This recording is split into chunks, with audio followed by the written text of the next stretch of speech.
Mungu atwigwaneo, Mungu w'Abanyamulenge, Mungu we, Mungu we, Mungu we, Mungu we, Mungu we. Burundi, Burundi, Burundi, Burundi tombe. Burundi haki. We, imeripuka.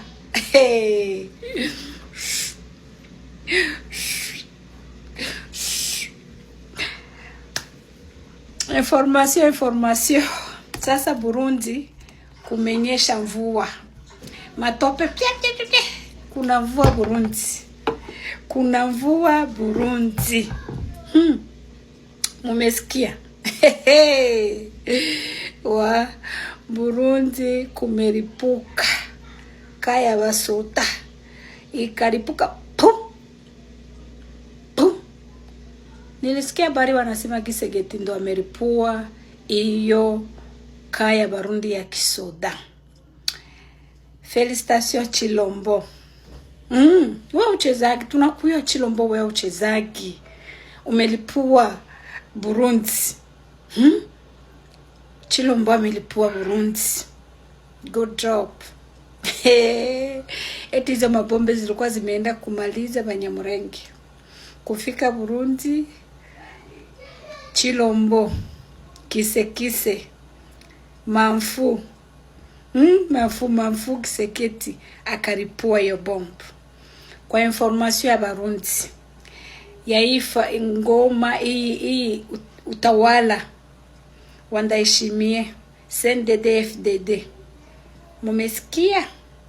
Na nyinyi mnaweza kufisha, na nyinyi mnaweza lia. Mabombe. Kisha sasa huyo mkubwa wao wa Basoda akasema ni moto. Anasema imekuwa ni moto yenye imelipua. Yani kumekuwa Kuran ndo imelipua hiyo kaya Kisoda. Chilombo ndo amelipua. Tumejua Chilombo ndo amelipua. Pu. Mungu analipisha kisasi akinyamanza. Mungu analipisha kisasi, hakuna mwenye anaweza kuapie. Mungu analipisha kisasi, batu ba Mungu tunakaa tunaochi tunaangalia vile Mungu anafanyaga miujiza. Niliwaambia Mungu wa Banyamulenge ako difference na Mungu wa wengine makabila za Kongo. I am original Congolese. Tuko na Mungu wetu. Kwa information ya Barundi, kwa information kwa Chilombo. Koma. Hata kama ni Chilombo ndo amelipua hiyo kaya Kisoda Burundi, alikuwa amejaza masiraha, we don't care. Na nyinyi mulie, msikie vile kilio inakuwaka. Tension ça va Burundi? Ndayishimiye ça va tension? Ndayishimiye ça va tension? Usikie vile vinaumaka. Mungu analipisha akinyamanza. Imani subiza hageze. Imani hori hoze. Yageze ku ngoma y'abadede irihora. Imana tuyizamura icubahiro. Imana tuvuze ngo shimwa. I Burundi imvura yahaguye kandi haguye Bunyerere. Haguye imvura y'Ubunyerere. I Burundi haguye imvura inyerera, irimo amatope, irimo urubura, irimo buri kintu cyose. Imvura yaguye I Burundi imvura yaguye. Ndayishimiye twarakubwiye. Turakubwira ngo wakoze ahadakogwa. Witambitse umusezerano w'Imana ugira ngo bizakorohera. Reka nkubwire.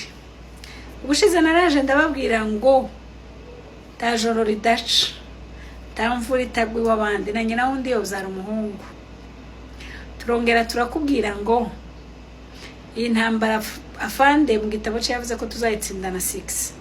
Wewe urinde Ndayishimiye wo kuzatubuza kugera ku mugambi w'Imana umuhanuzi Makanika yatubwiye.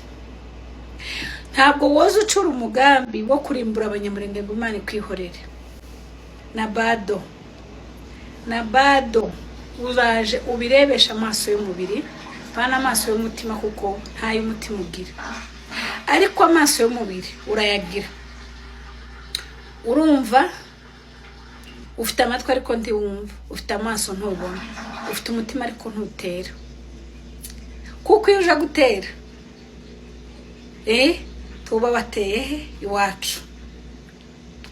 Bazavuga ngo umwanza gucira ugobo, Imana ikagucira akanzu. Imana uyu munsi yahoye ihoze. I Burundi ntawahateye, ni gisegeti wakirashe, ni segeti warashe yari ahantu.